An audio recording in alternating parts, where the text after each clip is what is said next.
الحمد لله رب العالمين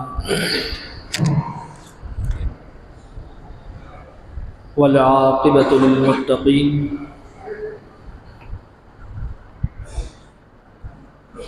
والصلاة والسلام على أشرف الأنبياء وسيد المرسلين وعلى آله وأصحابه أجمعين. اوپر کا والیوم کم کر کے نیچے کا والیوم بڑھا دیں.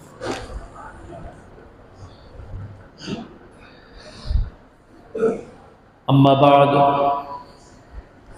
اعوذ باللہ من الشیطان الرجیم بسم اللہ الرحمن الرحیم. من يطع الرسول فقد اطاع اللہ ومن تولى فما أرسلناك عليهم حفيظا. صدق الله مولانا العظيم وبلغنا رسوله النبي الكريم الأمين والحمد لله رب العالمين. الصلاة والسلام عليك يا سيدي يا رسول الله وعلى آلك وأصحابك يا حبيب الله.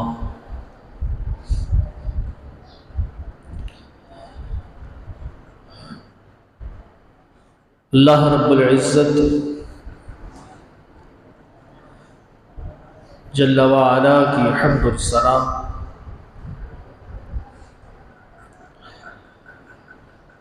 اور حضور اکرم نور مجسم رحمت عالم احمد مجتبی جناب محمد مصطفیٰ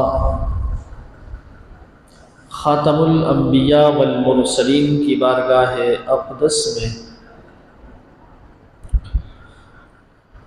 ہدیہ درود و سلام عرض کرنے کے بعد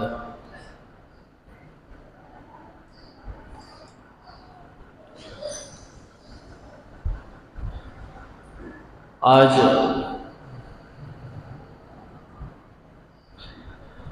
رمضان المبارک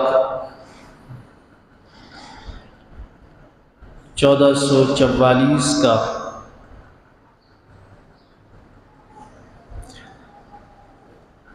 آخری روزہ ہے اور آخری جمعۃ المبارک.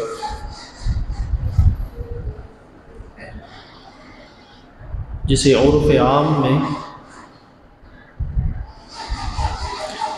جمعۃ الوداع کہا جاتا ہے.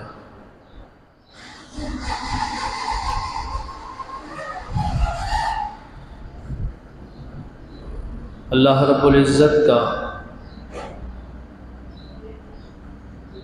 کرم اور اس کی رحمت کہ خالق کائنات جل جلالہ نے رمضان المبارک کے مکمل 30 روزے عطا فرمائے.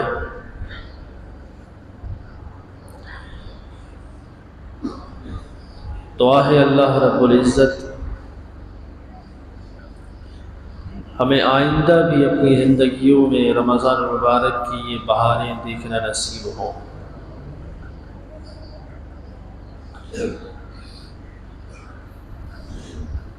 اللہ کے رسول صلی اللہ علیہ وسلم نے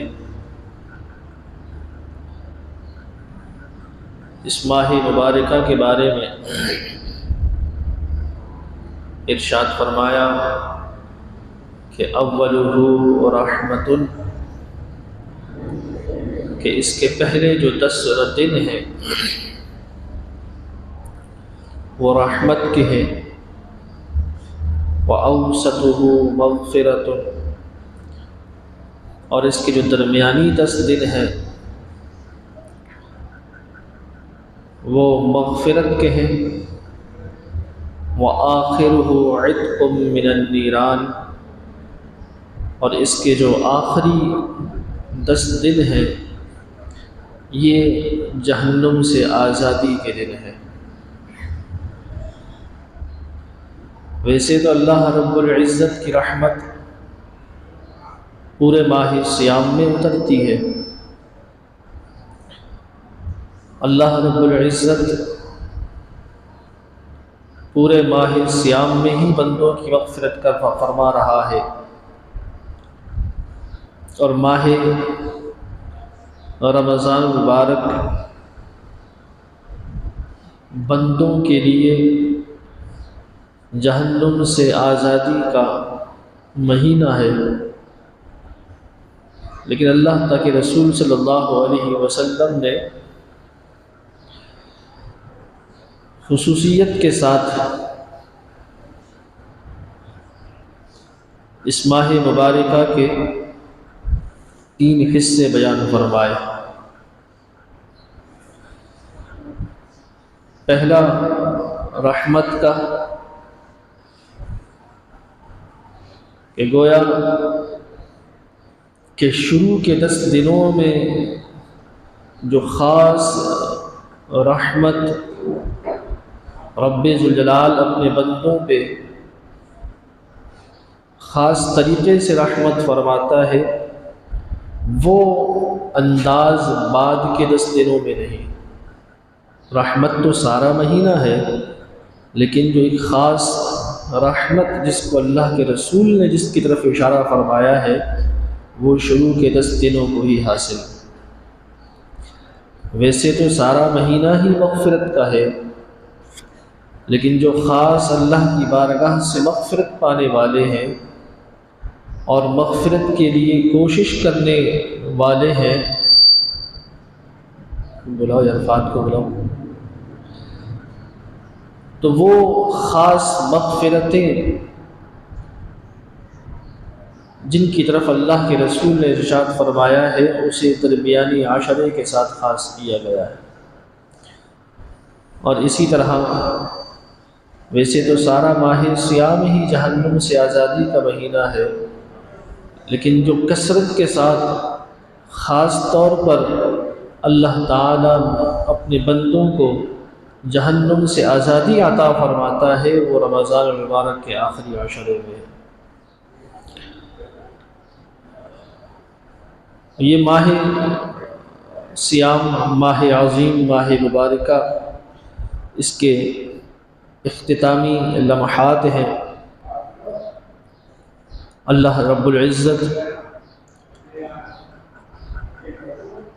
اس پورے ماہ مبارکہ میں ہم سب کی تمام کوتاہیوں کو، تمام گناہوں کو، تمام خطاؤں کو اللہ رب العزت درگزر اور معاف فرمائے۔ جمعۃ المبارک کے حوالے سے جو درس قرآن کا سلسلہ چل رہا ہے،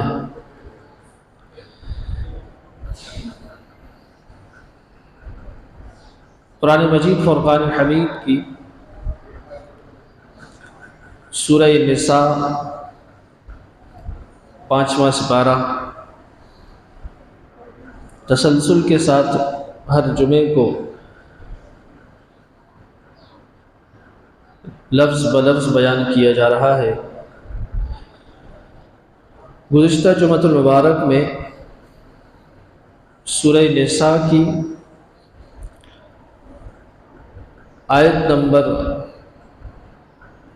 79 تک بیان ہو چکا تھا، اور الحمدللہ آج آیت نمبر 80 سے اس کا آغاز کیا جائے گا۔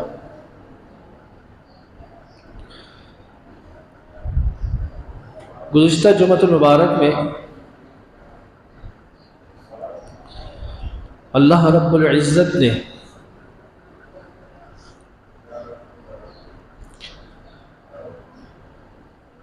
جہاد کے اور اللہ رب العزت کی راہ میں لڑنے اور قتال کے حوالے سے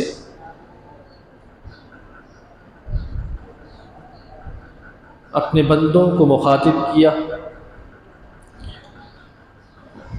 اور جہاد کی ترغیب ارشاد فرمائی،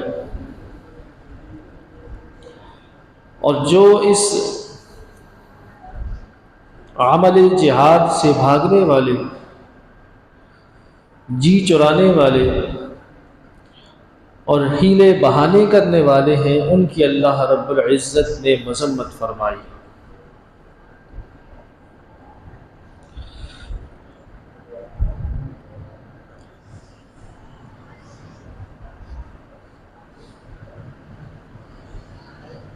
یہ جو آیت مبارکہ ابھی میں نے آپ حضرات کے سامنے تلاوت فرمائی ہے،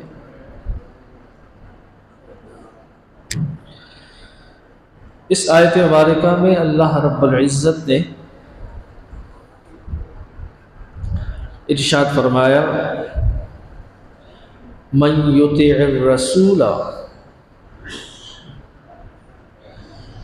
فرمایا جس نے رسول کی اطاعت کی، فرما برداری کی، فقد اطاع اللہ، تو بے شک اس نے اللہ کی اطاعت کی۔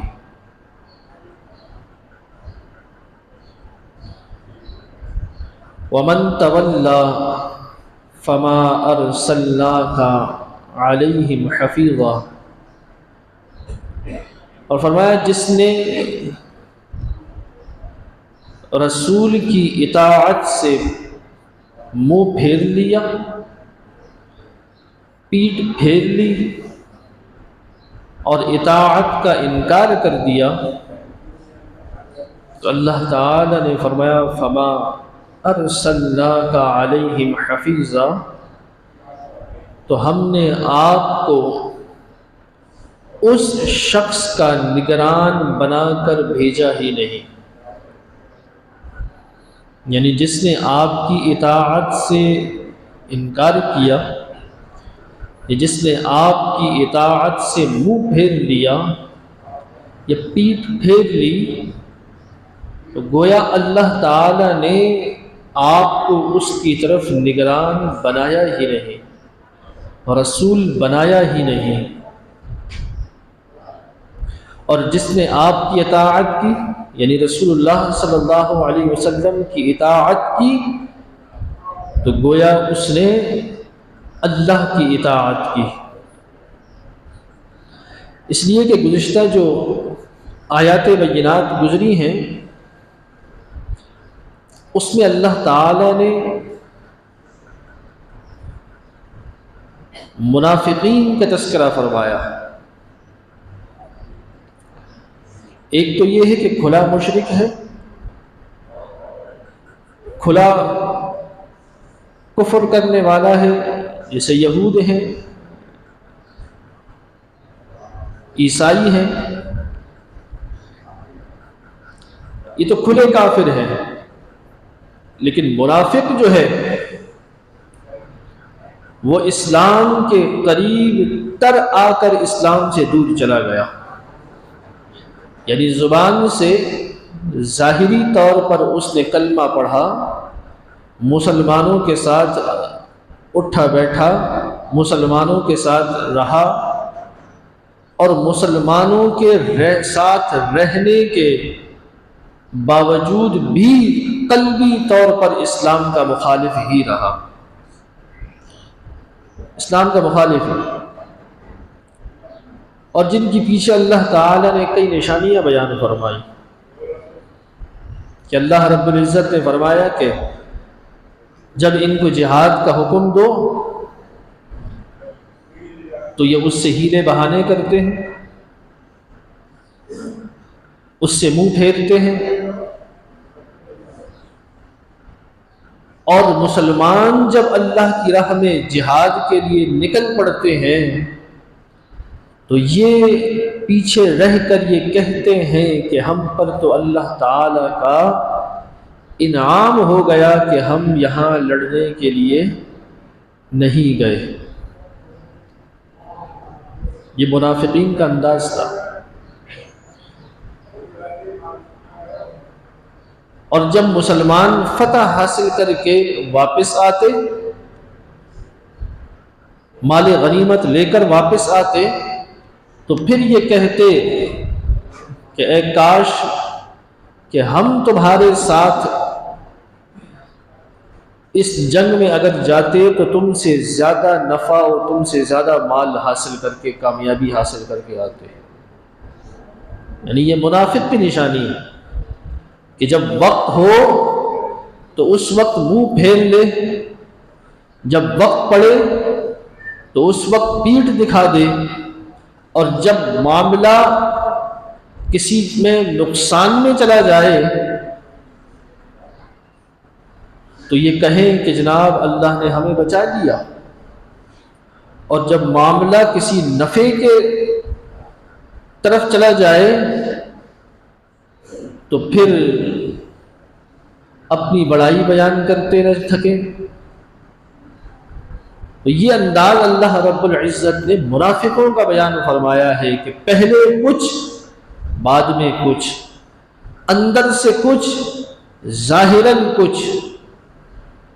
اللہ رب العزت نے فرمایا ان کے لیے اللہ تعالی کے ہاں سخت ترین عذاب تیار کر کے رکھا گیا.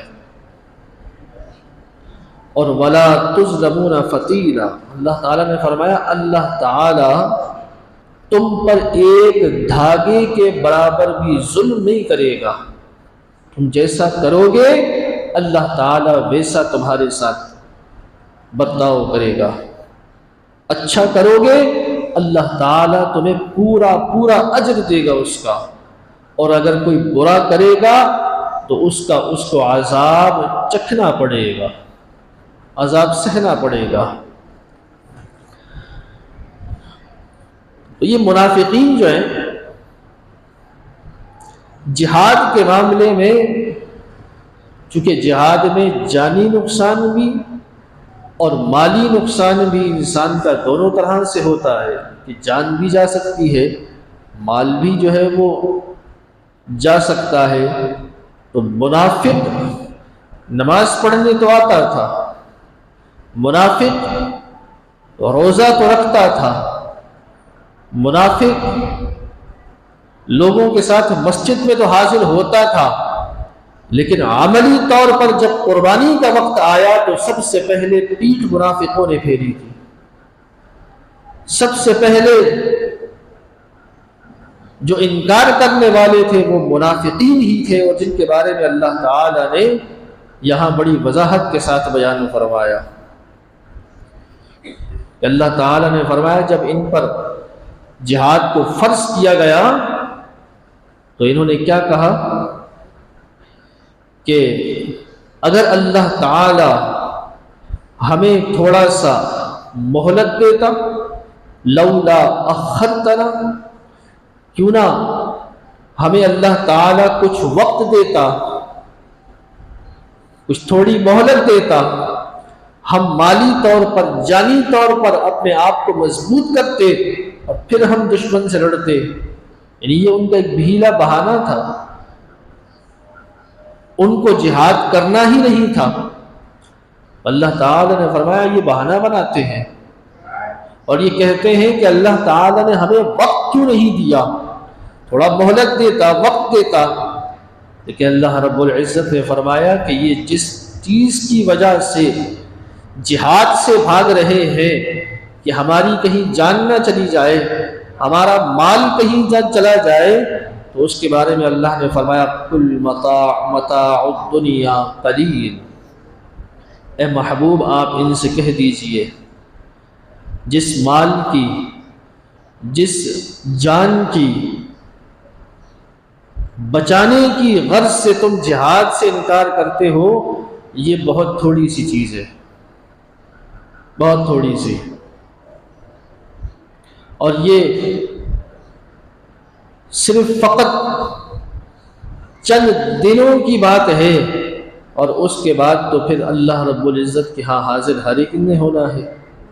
وَالْآخِرَةُ خَيْرٌ لِمَنِ اتَّقَىٰ.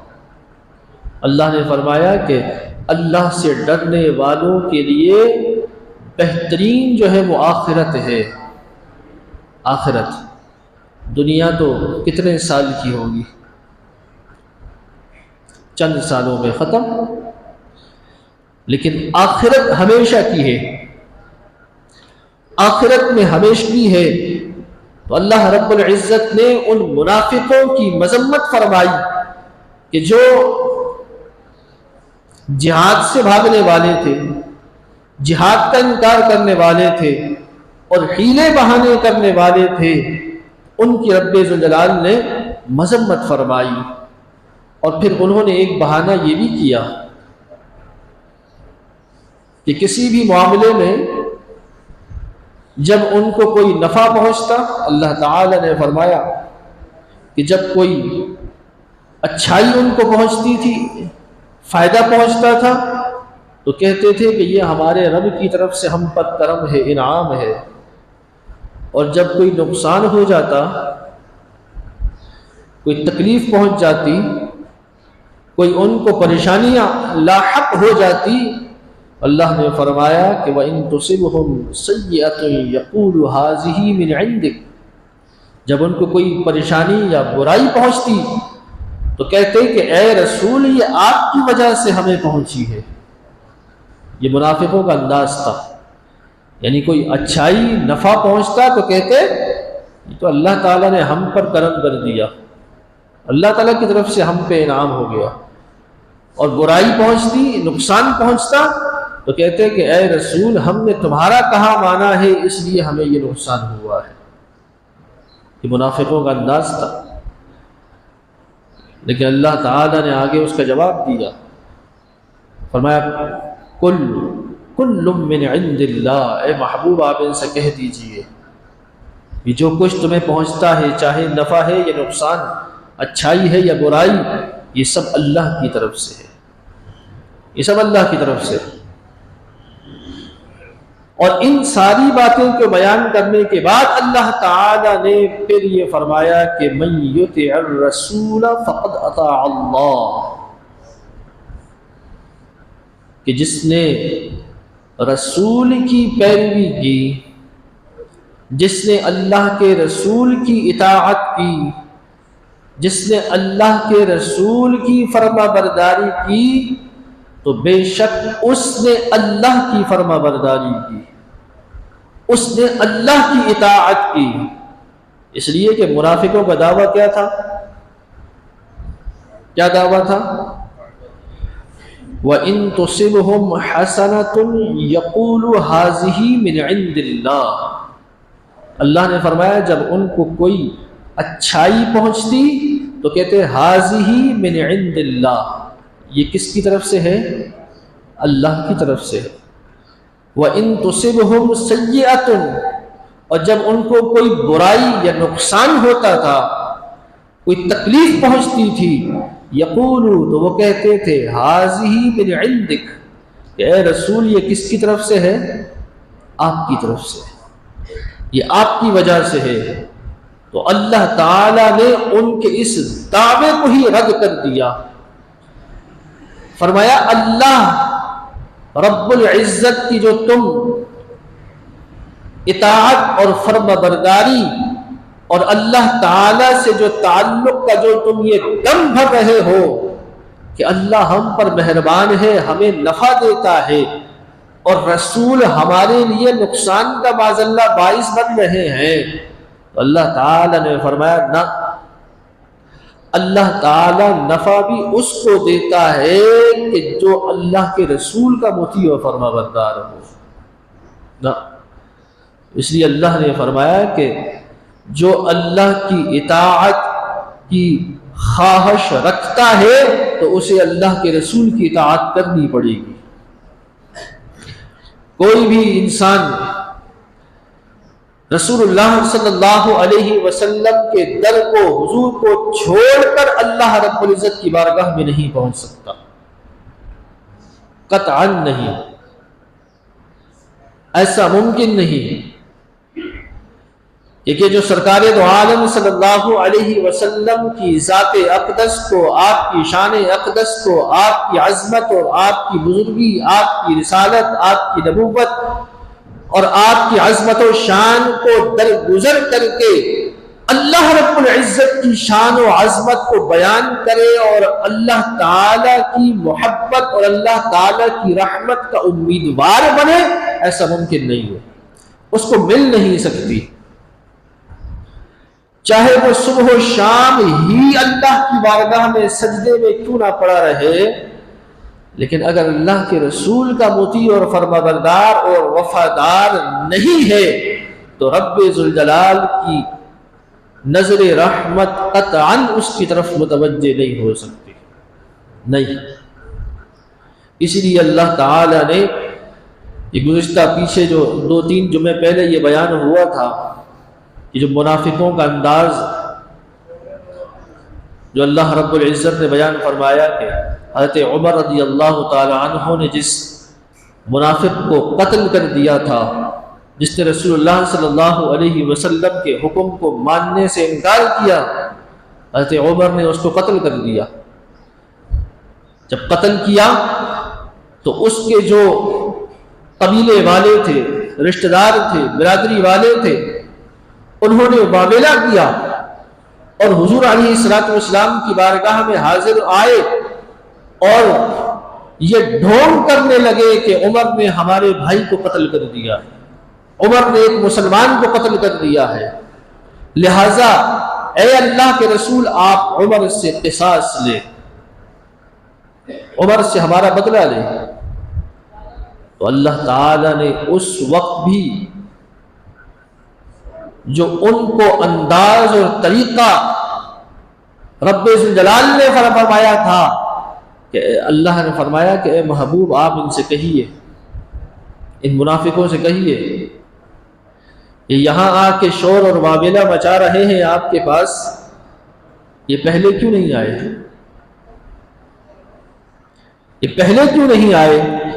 اگر ان سے کوئی غلطی ہو گئی تھی، اگر یہ اپنی جان پر ظلم کر بیٹھے تھے، اگر ان کے سے کوئی اس طرح کی بھول ہو گئی تھی تو جاؤکا، یہ آپ کے پاس آ جاتے، آپ کے پاس آتے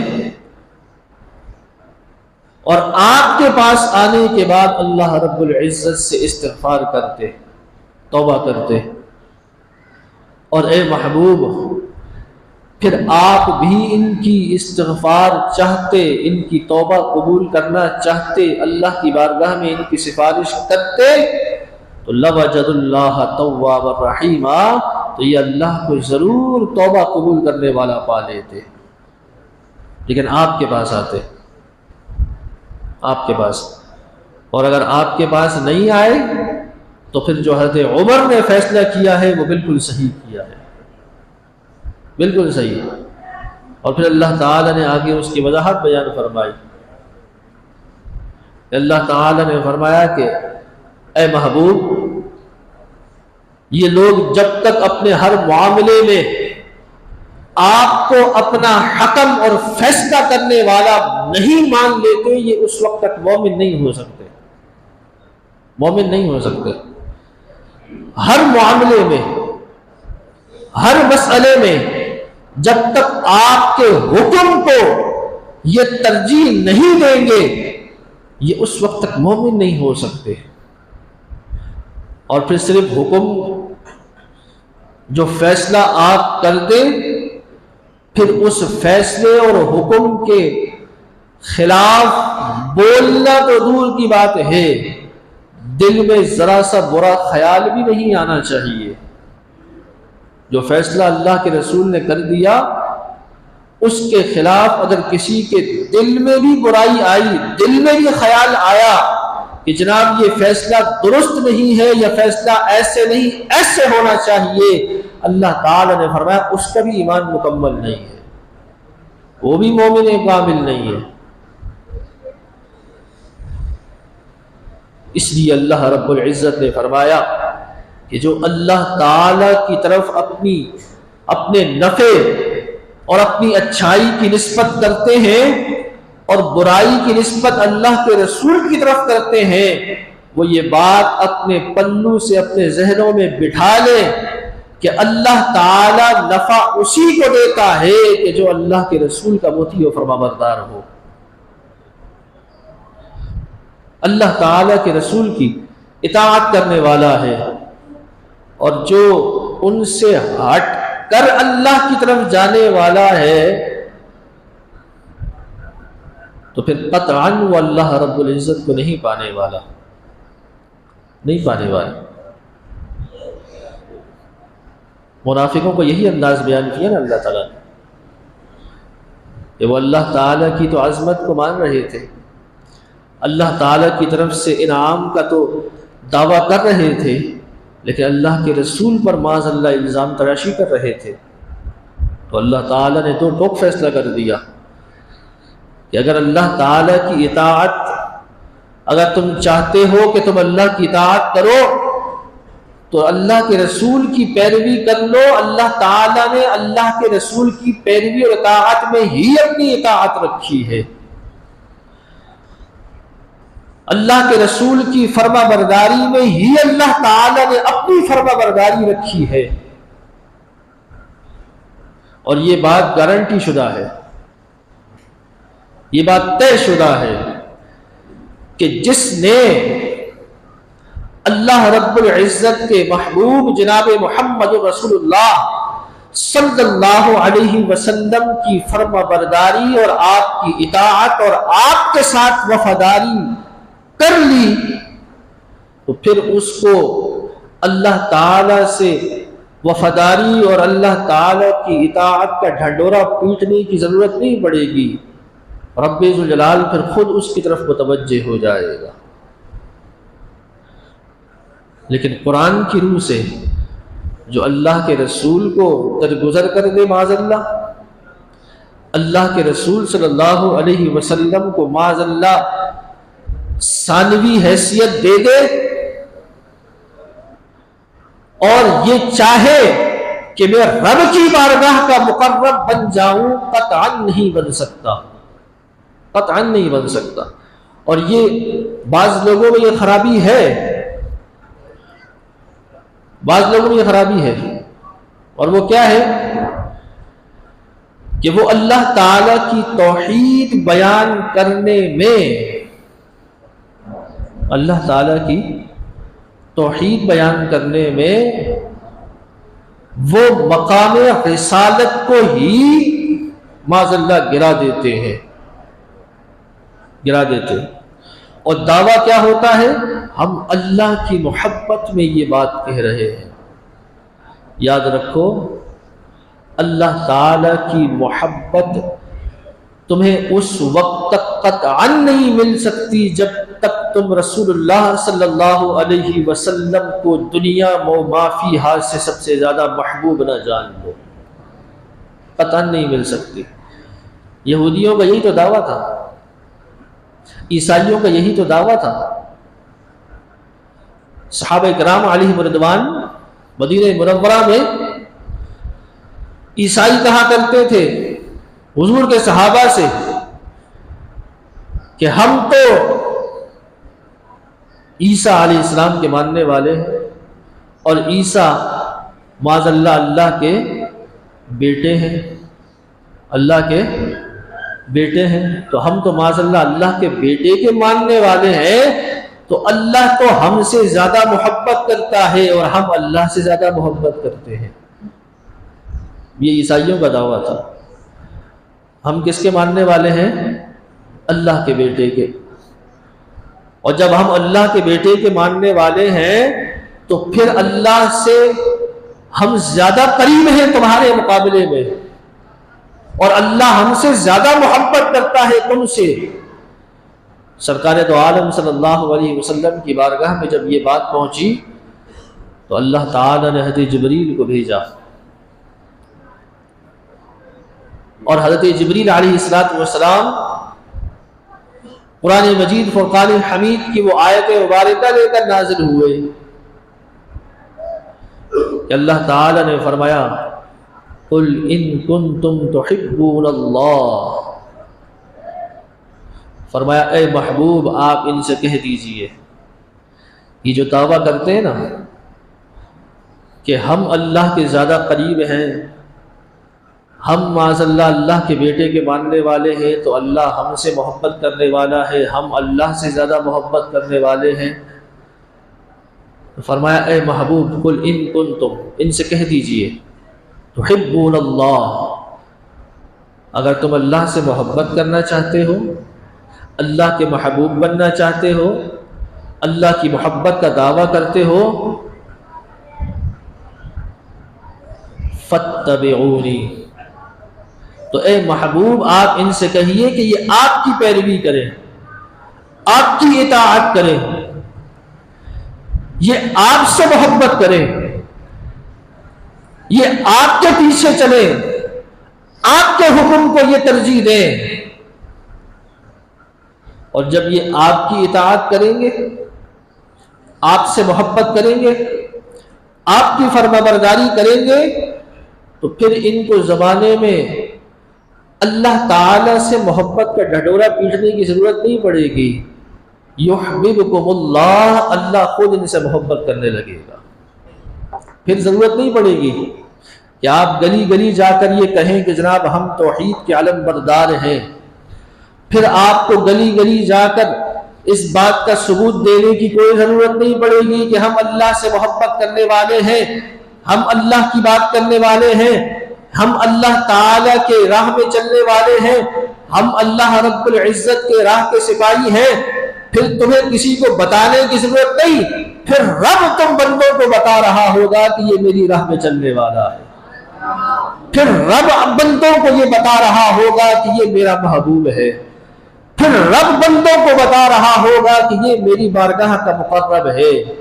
پھر کسی کو ڈھنڈورا پیٹنے کی ضرورت نہیں پڑے گی۔ اللہ کے محبوب کے ہو جاؤ، اللہ تعالیٰ پوری مخلوق کو تمہارا کر دے گا۔ یہ رب کا وعدہ ہے، یہ رب کا کیا ہے؟ وعدہ ہے کہ اللہ تعالیٰ کے مطیع، اللہ کے رسول کے مطیع ہو جاؤ، فرما بردار ہو جاؤ، اللہ کے رسول کو دنیا و ما فیہا میں سب سے زیادہ محبوب بنا لو، رب ذوالجلال ساری مخلوق کو تم سے محبت کرنے والا بنا دے گا۔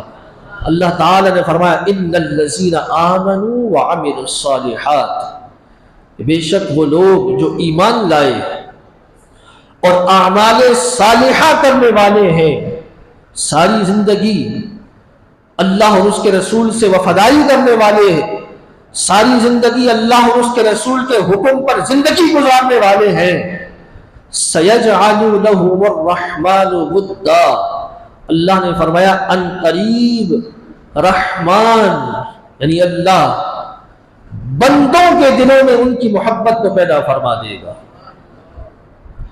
جو اللہ پر ایمان لایا، اللہ کے رسول پر ایمان لایا اور اعمال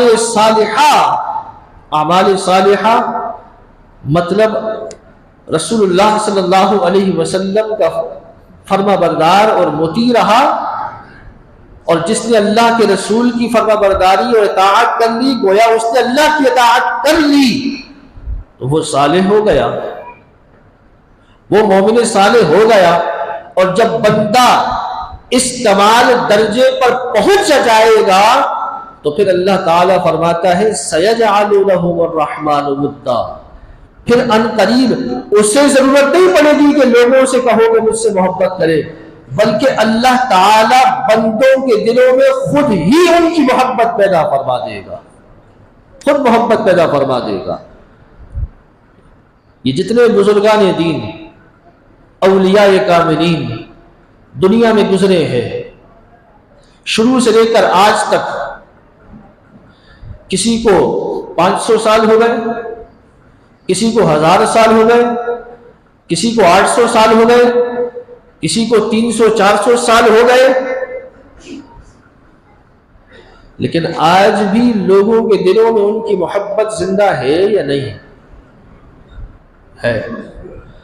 لوگ اپنی 2 پیڑھیوں کے بعد اپنے پردادا، سکڑ دادا، لکڑ دادا کے نام نہیں جانتے، لیکن شیخ عبد القادر جیلانی کا نام بچہ بچہ جانتا ہے، جانتا ہے یا نہیں جانتا؟ خواجہ معین الدین چشتی اجمیری کا نام بچہ بچہ مسلمانوں کا جانتا ہے، بابا فرید الدین مسعود گنج شکر کا نام بچہ بچہ جانتا ہے، حضرت داتا علی حجویری کا نام بچہ بچہ جانتا ہے، حالانکہ سینکڑوں سال گزر گئے، سینکڑوں سال۔ داتا صاحب علیہ الرحمہ لاہور کی سرزمین پر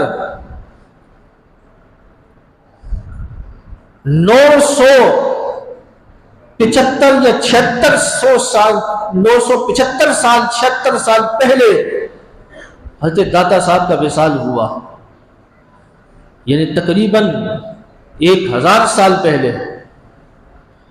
داتا صاحب کے ہی زمانے میں لاہور کی سرزمین پر ایک اور بھی شخص انتقال کر گیا جو تخت ہندوستان کا مالک تھا، جو تخت ہندوستان کا بادشاہ تھا، اور اس کا جو مقبرہ ہے، اس کی جو قبر ہے، وہ داتا صاحب علیہ رحمہ کے دربار سے غالباً تقریباً 4 سے 5 کلومیٹر کے فاصلے پہ ہوگی۔ یعنی یوں سے کہہ سکتے ہیں کہ جو دریائے راوی ہے نا، دریائے راوی کے ایک طرف حضرت داتا گنج بخش علی حجویری کا دربار ہے، اور دریائے راوی کے دوسری طرف اسی بادشاہ وقت کا مقبرہ ہے۔ آپ میں سے یہاں جتنے لوگ بیٹھے ہیں، جتنے لاہور کون کون گیا ہاتھ اٹھاؤ، جتنے لوگ گئے کبھی دیکھا ہے مقبرہ اس بادشاہ وقت کا؟ دیکھا ہے؟ نہیں دیکھا۔ اور داتا صاحب کا دربار ہر ایک نے دیکھا ہے۔ اس بادشاہ وقت کا نام بھی کسی کو نہیں پتا ہوگا، اس بادشاہ کا نام بھی کوئی نہیں جانتا ہوگا، مقبرہ جانے تو دور کی بات ہے، کسی کو یہ بھی نہیں پتا ہوگا کہ اس کا مقبرہ یہی، قبر یہی لاہور شہر کے اندر ہے، لاہور شہر میں۔ لیکن داتا صاحب علیہ رحمہ کا دربار سال کے 12 مہینے، دن کے 24 گھنٹے وہ جگمگا رہا ہوتا ہے اور لوگوں کو فیض بانٹ رہا ہوتا ہے۔ گنج بخش فیض عالم مظہر نور خدا، نور فیض وہاں سے لوگوں کو مل رہا ہے۔ کیا بات ہے! داتا صاحب علیہ رحمہ زیادہ امیر تھے اس بادشاہ وقت سے، زیادہ مالدار تھے اس بادشاہ وقت سے۔ وہ ہند کی سلطنت کا مالک تھا، پورے تخت ہندوستان کا مالک تھا، لیکن رب کا وفادار نہیں تھا، دنیا دار تھا، بادشاہ تھا۔ وہ دنیا میں بندوں پر بادشاہت کر کے جب دنیا سے گیا تو نام و نشان مٹ گیا۔ داتا صاحب ساری زندگی رب کے اور اللہ کے رسول کے مطیع اور فرما بردار بن کر دنیا سے گئے، اللہ تعالیٰ نے ان کی بادشاہت کو قیامت تک قائم کر دیا۔ تو اللہ کے محبوب کے فرما بردار ہو جاؤ، رب قیامت تک تمہارے ناموں کو زندہ کر دے گا، قیامت تک بن کر تو دیکھو۔ اس لیے اللہ تعالیٰ نے فرمایا کہ جو اللہ تعالیٰ سے محبت یا اللہ تعالیٰ سے اطاعت اور فرما برداری کا دم بھرنے والا ہے، اس کو چاہیے کہ وہ پہلے اللہ کے رسول کی اطاعت کرے، ان کی فرما برداری کرے، ان کی طرف متوجہ ہو، اور جب اللہ کے رسول کسی کی طرف متوجہ ہو گئے تو رب کی ساری خدائی پھر اس کی طرف متوجہ ہو جائے گی، پھر اس کو ضرورت نہیں پڑے گی کہ وہ گلی گلی جا کر اپنا ڈھنڈورا پیٹے، یا لوگوں کو سے کہے، یا لوگوں کے درمیان جو ہے وہ اپنی بڑائی بولتا رہے نہ، پھر اللہ تعالی خود بندوں میں اس کو بڑائی عطا فرما دیتا ہے، بڑائی عطا فرماتا ہے۔ اور جو اللہ کے رسول کے در سے پھر گیا، کہا نا کہ جو تیرے در سے یار پھرتے ہیں، بریلی کے تاجدار نے کہا جو تیرے در سے یار پھرتے ہیں در بدر یوں ہی خار پھرتے ہیں، در بدر یوں ہی خار پھرتے ہیں، دنیا میں بھی خار پھریں گے، قیامت میں تو ہے ہی ان کے لیے خواری، قیامت میں تو ہے ہی ان کے لیے خواری۔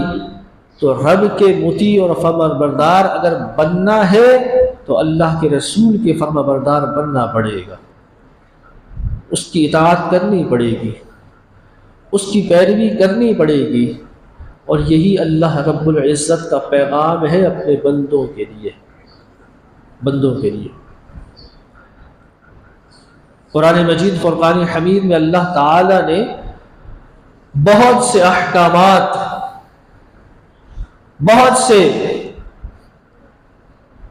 احکام اللہ نے بندے کو صرف احکام عطا فرما دیے ہیں، لیکن ان کا طریقہ کار اور ان کی تفصیل اللہ رب العزت نے قرآن میں بیان نہیں فرمائی۔ اس کو سمجھنے کے لیے، اس پر من وعن عمل کرنے کے لیے سرکار دو عالم صلی اللہ علیہ وسلم کی بارگاہ میں ہر ایک مسلمان کو حاضر ہونا پڑے گا، وہ وہاں سے سیکھنا پڑے گا۔ نماز کا حکم اللہ نے دیا ہے، لیکن طریقہ قرآن میں نہیں بتایا، طریقہ قرآن میں نہیں بتایا، طریقہ رسول اللہ صلی اللہ علیہ وسلم سے سیکھنا پڑے گا، لینا پڑے گا۔ تو یہ رب ذوالجلال کا فیصلہ ہے کہ من یطع الرسول فقد اطاع اللہ، جس نے اللہ کے رسول کی اطاعت اور فرما برداری کی گویا اس نے اللہ کی اطاعت اور اللہ کی فرما برداری کر لی۔ یہ رمضان المبارک کا آخری جمعۃ المبارک ہے، اور رمضان المبارک کا مہینہ یہ بھی اللہ رب العزت کی اطاعت اور فرما برداری اسی کا انسان مسلمان کو درس دے رہا ہے۔ اللہ تعالی نے فرمایا کتب علیکم الصیام، فرمایا تم پر روزوں کو فرض کیا گیا ہے، کما کتب علی الذین من قبلکم، جس طرح تم سے پہلی امتوں پر فرض کیے گئے تھے روزے۔ اور کیوں فرض کیے گئے تھے؟ لعلکم تتقون، تاکہ تم ان روزوں کے ذریعے تقوی اختیار کرو، تمہارے اندر پاکیزگی آ جائے، تمہارے اندر طہارت آ جائے، تمہارے اندر ستھرا پن آ جائے، تمہارے اندر ایمان کی وہ تازگی اور حلاوت آ جائے۔ اب دیکھیں آپ میں سے ہر شخص اس وقت روزے سے ہے، اس وقت روزے سے ہے، ابھی تو 5 سے 6 گھنٹے موجود ہیں افطار ہونے میں، لیکن اگر افطار ہونے سے 10 منٹ پہلے بھی اگر میں آپ سے کہوں کہ جناب یہ بہت اچھا عمدہ مشروب ہے، یہ بڑی اچھی غذا ہے، جسم کے لیے بڑی فائدہ مند ہے، تھوڑی سی کھا لو، کھاؤ گے؟ قطعاً نہیں کھاؤ گے۔ کیوں نہیں کھاؤ گے؟ رب کا حکم نہیں ہے، رب کا حکم نہیں ہے۔ بندے نے روزے کی حالت میں رب کے حکم کے مطابق اپنے اوپر وہ چیز بھی حرام کر دی ہے جو اللہ نے اس کے لیے حلال رکھی ہے۔ ایسا ہی ہے نا بھائی، کوئی بھی کھانے پینے کی چیز، بکرے کا گوشت ہے، گائے کا گوشت ہے، مرغی کا گوشت ہے، چاول ہے، دال ہے، جو بھی چیز ہے یہ انسان کے لیے حلال کی ہے اللہ نے، لیکن روزے کی حالت میں بندے نے اس کو اپنے اوپر کیا کیا ہے؟ حرام کر رکھی ہے۔ اس کا نام تقویٰ ہے۔ کیا ہے؟ تقویٰ۔ اور تقویٰ صرف غروب آفتاب تک نہیں ہونا چاہیے، تقویٰ صرف غروب آفتاب تک نہیں ہونا چاہیے، اس لیے کہ غروب آفتاب تک تو بندہ نہ پانی پیتا ہے، نہ کھانا کھاتا ہے، نہ مرغی کھاتا ہے، نہ بکرا کھاتا ہے، نہ گائے کھاتا ہے، نہ دال کھاتا ہے، لیکن روزے کے بعد تو پھر وہ ہر کسی کی ہر شے کھا جاتا ہے۔ ایسا ہے یا نہیں؟ پھر تو نہ وہ کسی کا حق دیکھتا ہے، نہ کسی کا مال دیکھتا ہے، نہ کسی کی عزت دیکھتا ہے، نہ کسی کا وقار دیکھتا ہے، نہ کسی کی آبرو دیکھتا ہے، ہر چیز اس نے اپنے اوپر حلال کر لی ہوتی ہے۔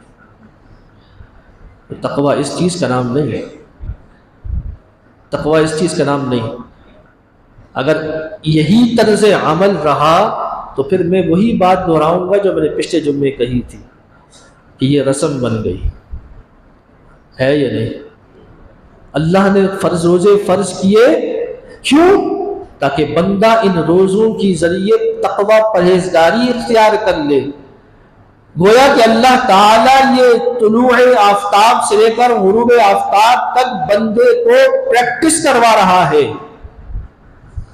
بندے کو اللہ تعالیٰ یہ پریکٹس کروا رہا ہے، اور اصل پھر اس کا اپلائی کرنے کا وقت جو ہے وہ روزہ افطار کرنے یا رمضان گزرنے کے بعد شروع ہوتا ہے۔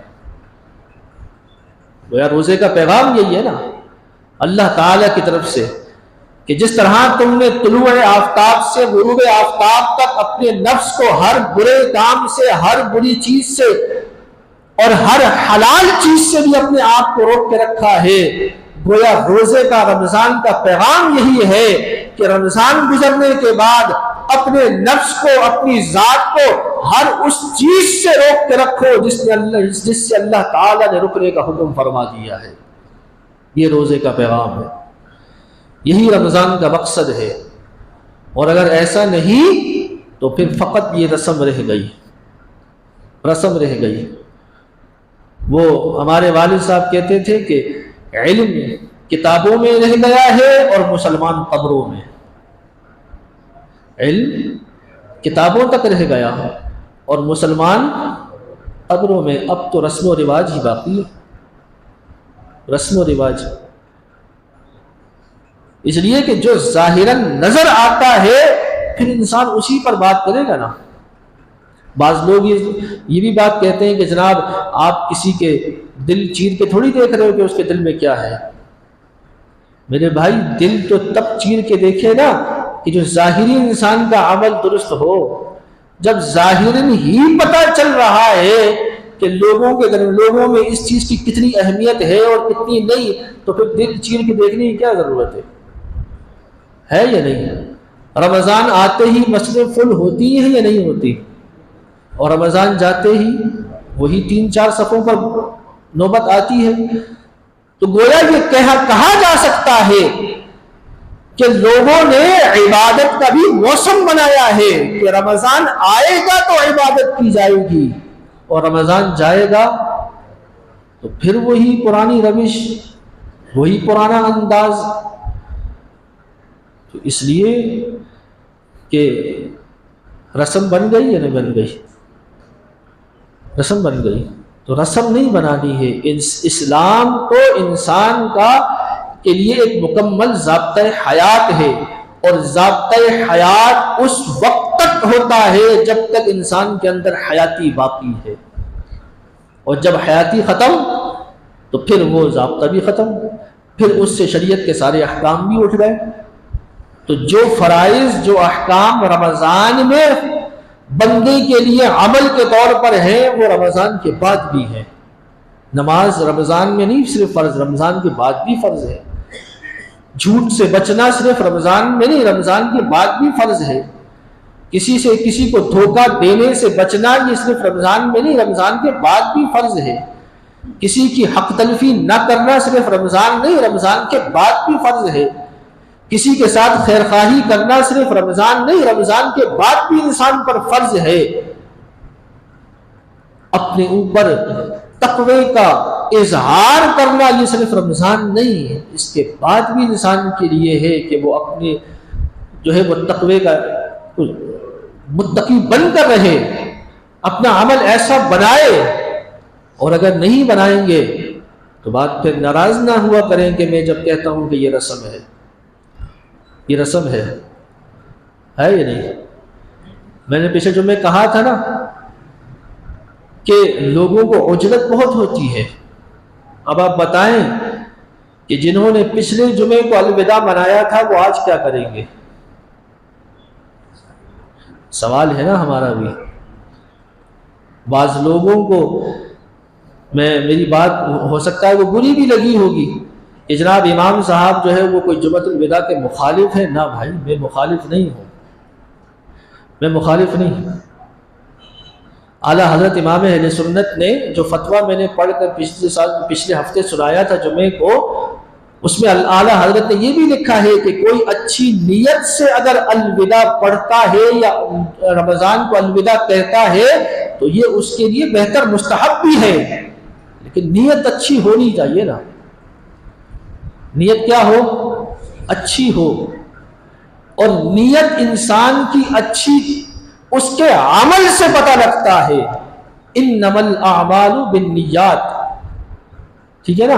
اللہ کے رسول نے فرمایا اعمال کا دار و مدار نیت پر ہے، کہ اس کی نیت کیسی ہے. کسی کی نیت کیسی ہے یہ اس کے ظاہری کیفیت سے پتہ چل جاتا ہے. بعض اوقات ظاہری کیفیت سے، کہ انسان رمضان المبارک کے جانے کا انسان کو غم ہو، یہ اس کے انسان کی ظاہری کیفیت سے پتہ چل جاتا ہے کہ اس کو رمضان کے جانے کا افسوس ہے. لیکن اگر کوئی 10 دن پہلے ہی رمضان کے جانے کی تیاری کر لے تو اب ہم اس کو کیا کہیں گے؟ آپ مجھے سمجھائیں، میرے پاس تو الفاظ نہیں ہیں، اور میرے الفاظ تو شاید کسی کو برے بھی لگ جائیں. اس لیے میں آپ سے یہ بات پوچھتا ہوں کہ 10 دن پہلے 8 دن پہلے ہی رمضان کو رخصت کر دینا، اس کو آپ کی زبان میں کیا کہیں گے؟ نیت حسن کہیں گے؟ ٹھیک ہے نا یار میں کوئی اپنی طرف سے تو ساری باتیں نہیں کرتا. اب یہ الوداع کے لحاظ سے جو شرعی حکم میں نے بیان کیا، یہ ایک لفظ بھی میں نے اپنی مرضی سے نہیں بولا میرے بھائی. میں نے ہو بہو اعلیٰ حضرت امام اہل سنت امام شاہ احمد رضا محدث بریلوی رحمۃ اللہ تعالی علیہ کا پورا فتویٰ وہ پڑھ کر سنایا تھا، اور آپ کو بھی بتا دیتا ہوں. اعلیٰ حضرت امام اہل سنت فتاوی رضویہ شریف کی 8ویں جلد ہے، اور صفحہ نمبر غالباً کوئی 455 یا 56 یا 54 ایسے ہی کچھ صفحہ ہے. کسی کو اگر دیکھنا ہو تو وہ جا کر ایمانداری سے دیکھے بھی. یہ امام صاحب کی پسند ناپسند کی بات نہیں ہے. جناب کوئی یہ دل میں خواہ جو ہے وہ غلط فہمی پال لے، یا جس کے دل میں یہ بدگمانی پیدا ہو جائے کہ یار امام صاحب نے یہ بات کیوں کی. امام صاحب نے نہیں کی میرے بھائی، یہ امام اہل سنت نے یہ بات کی ہے. امام صاحب تو صرف ترجمانی کر رہے ہیں، آپ کو صرف سمجھانے کے لیے اس کو بیان کر رہے ہیں، صرف بیان کر رہے ہیں. تو امام صاحب سے بدگمان نہ ہو. میں آپ حضرات سے اگر کسی کو یہ بات یہ سمجھتا ہے کہ میرے لہجے سے اگر کسی کو کوئی تکلیف پہنچی ہے یا اس کو پریشانی ہوئی ہے تو بھائی میں آپ سے معذرت چاہتا ہوں، لیکن لفظوں پر معافی نہیں مانگ سکتا. لفظوں پر، لہجے پر مانگ سکتا ہوں. لہجہ میرا ذاتی ہے، لفظ میرے ذاتی نہیں ہے.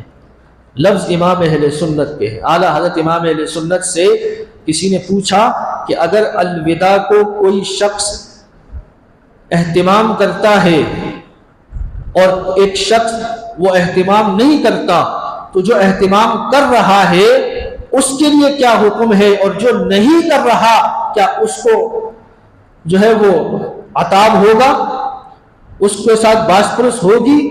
تو اعلیٰ حضرت امام اہل سنت نے فرمایا کہ جو نیت حسن کے ساتھ الوداع کا اہتمام کرتا ہے تو اس کے لیے وہ مستحب ہے، یعنی نیکی پائے گا وہ اس پہ. اور پھر آگے اعلیٰ حضرت امام اہل سنت نے جو ایک بڑی بات لکھی ہے نا، وہ میں آپ سے کہنا چاہتا ہوں. اعلیٰ حضرت نے فرمایا کہ علماء کو یہ چاہیے، کس کو؟ اونچی آواز سے. علماء کو یہ چاہیے کہ اس کا اہتمام کبھی کرے اور کبھی ترک کر دے. کیا کرے؟ کبھی کرے اور کبھی اس کو ترک کر دے. کیوں؟ اعلیٰ حضرت نے فرمایا اس لیے تاکہ لوگ اس کو فرض، واجب یا سنت مؤکدہ کا درجہ نہ دے دیں. فرض، واجب اور سنت کا درجہ اس کو نہ دے دیں. اس لیے علماء جب اس کو ترک کریں گے نا تو لوگوں میں یہ سوال پیدا ہوگا کہ یار فلاں عالم دین نے اس کو نہیں کیا، اس کو چھوڑ دیا، تو یار کوئی تو کوئی بات ہوگی نا، یہ فرض نہیں ہو سکتا. تو پھر وہ سوال کریں گے. اور سوال کرنا چاہیے، سوال کرنا چاہیے۔ سوال کرنے سے بدگمانی ختم ہوتی ہے میرے بھائی، بدگمانی۔ تو میں تو آپ سے یہ کہتا ہوں کہ اگر میری کوئی بات آپ کو عجیب لگے یا آپ کے مزاج کے خلاف لگے تو میں یہی ہوتا ہوں، اسی مسجد میں سال کے 12 مہینے آپ میرے پاس بلا جھجک آئے، بلا جھجک آئے، آپ کو چائے بھی پلاؤں گا، ایک نہیں 10 مرتبہ مجھ سے بات کرے، میں آپ کو وضاحت دوں گا، میں آپ کو وضاحت، لیکن بدگمانی نہیں پیدا کرے کسی اپنے دل میں۔ اس بدگمانی سے مجھے کوئی نقصان نہیں ہے، اس لیے کہ جب انسان کسی کے بارے میں بدگمان ہوتا ہے اور وہ بات اس کے اندر نہیں ہوتی تو گویا اس نے اس کے اوپر یا تو بہتان باندھا یا اس کی طرف سے غلط جو ہے وہ بدگمان ہوا ہے، تو یہ اس کے اپنے لیے خرابی ہے، عذاب ہے، میرے لیے نہیں ہے۔ اس لیے میں آپ کو تو یہ خیر خواہی کا مشورہ دے رہا ہوں کہ اگر میری کوئی بات عجیب لگے یا سمجھ میں نہ آئے یا آپ کو لگے کہ یار امام صاحب نے یہ بات غلط کی ہے، میں یہ بھی کہتا ہوں کہ آپ یہ سمجھتے ہیں کہ میں نے کوئی بات غلط کی ہے، آپ بلا جھجک آ کے مجھ سے کہیں کہ امام صاحب یہ بات آپ نے غلط کی ہے، ہو سکتا ہے وہ آپ کو غلط سمجھ آئی ہو یا میرے سمجھانے میں کوئی کمی واقع ہو گئی ہوگی تو میں آپ کو سمجھا دوں گا، اس کی وضاحت کر دوں گا، لیکن بدگمانی نہیں ہونی چاہیے، بدگمانی نہیں کسی کے بارے میں بھی، کسی کے بارے میں بھی۔ اب یہ تاخیر ہو گئی، ورنہ اگلی 2-3 آیتوں کے بعد قرآن مجید کے آج کے ہی درس میں یہ آیت آنے والی تھی، میں آپ کو حصول برکت کے لیے پڑھ کے سنا دیتا ہوں۔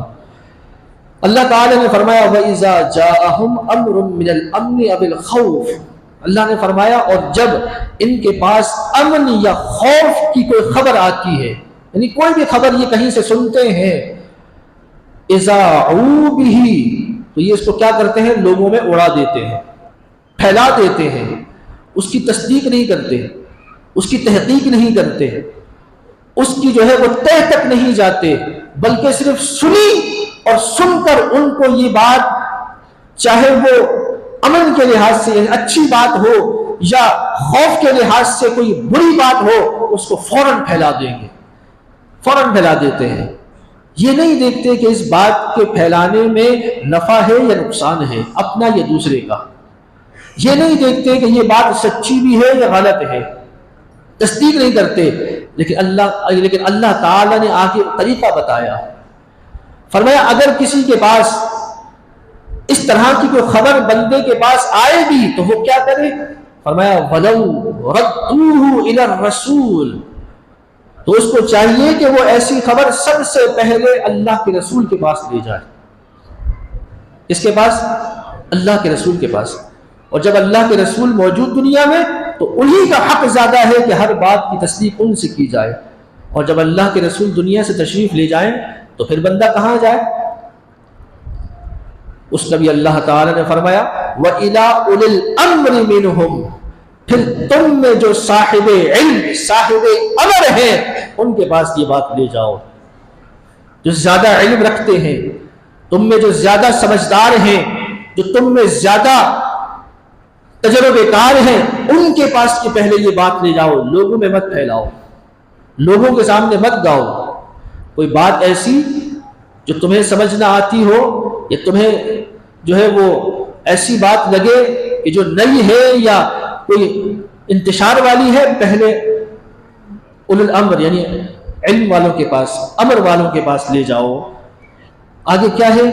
لَعَلِمَهُ الَّذِينَ يَسْتَنبِطُونَهُ مِنْهُمْ، اللہ نے فرمایا کہ جو تم میں زیادہ خبر کی اچھی طرح تجزیہ کرنے والے تجربے کار ہیں، وہ اس خبر کا بہتر نتیجہ نکال کر تمہیں دے سکتے ہیں۔ کیا ہے؟ بہتر نتیجہ نکال کر تمہیں دے سکتے ہیں، بجائے اس کے کہ تم غلط خبر لوگوں میں پھیلا دو، غلط بات لوگوں میں عام کر دو۔ تمہارے حق میں کیا بہتر ہے؟ تم یہ بات پہلے اللہ کے رسول کے پاس لے جاؤ۔ اب اللہ کے رسول جب دنیا سے ظاہری طور پہ تشریف لے گئے، قیامت تک لوگوں کے ساتھ یہ مسئلہ پیدا ہو سکتا تھا اور ہوتا ہے، تو پھر کیا کرو؟ اولو الامر، جو صاحب امر ہیں، صاحب علم ہیں، جو صاحب تجربہ ہیں، ان کے پاس وہ خبر لے جاؤ، ان سے تصدیق کرواؤ، تحقیق کرواؤ، اور جب بات کی تصدیق ہو جائے، تحقیق ہو جائے، تو تصدیق اور تحقیق شدہ بات لوگوں کو اندر جو ہے وہ بات کرو، ورنہ پھر انتشار ہوتا ہے، افتراق ہو جاتا ہے، لوگوں میں بدگمانی پیدا ہو جاتی ہے۔ تو اس لیے بڑی معذرت کے ساتھ میں آپ ہر وہ شخص جو خدا نخواستہ میری طرف سے بدگمان ہوا ہے، تو بھائی میں اس سے یہ درخواست کرتا ہوں کہ خواہ بدگمانی نہ پیدا کرے۔ یہ امام صاحب کا ذاتی پسند ناپسند کا معاملہ نہیں ہے، یہ معاملہ ذاتی پسند کا نہیں ہے۔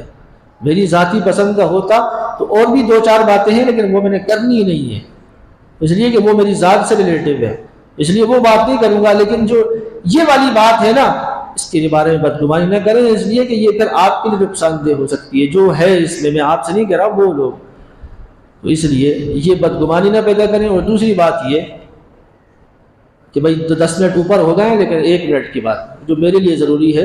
گزشتہ جمعۃ المبارک میں بہت تاخیر ہو گئی اور مجھے واقعی اس چیز کا اندازہ نہیں رہا، کیونکہ جب بات چلتی ہے نا، کرتے کرتے کرتے بندہ اس کا اندازہ نہیں ہوا۔ وہ جب میں خطبے کے لیے کھڑا ہوا نا عربی پڑھنے کے لیے، تو مجھے اندازہ ہوا کہ باہر لوگ دھوپ میں کھڑے ہیں۔ مجھے بخدا میں ممبر پر بیٹھا ہوں، کلمہ پڑھ کر کہہ سکتا ہوں کہ مجھے اس وقت وہاں پتہ لگا، ورنہ مجھے نہیں پتا تھا کہ باہر لوگ دھوپ میں ہیں یا اوپر چھت پہ لوگ دھوپ میں ہیں رمضان کے روزے میں۔ اور مجھے جب سے دل میں یہ ملال ہے، اور میں آج صدق دل سے اللہ کے حضور حاضر رہتے ہوئے ان سب لوگوں سے معذرت چاہتا ہوں جن کی میری وجہ سے تکلیف پہنچی ہے، اور امید رکھتا ہوں اللہ کی رضا کے لیے وہ مجھے ضرور معاف کریں گے، ضرور معاف کریں گے۔ اللہ تعالیٰ سے دعا ہے کہ اللہ تعالیٰ ہم سب کو عمل کی توفیق عطا فرمائے۔ وآخر دعوانا ان الحمدللہ رب العالمین۔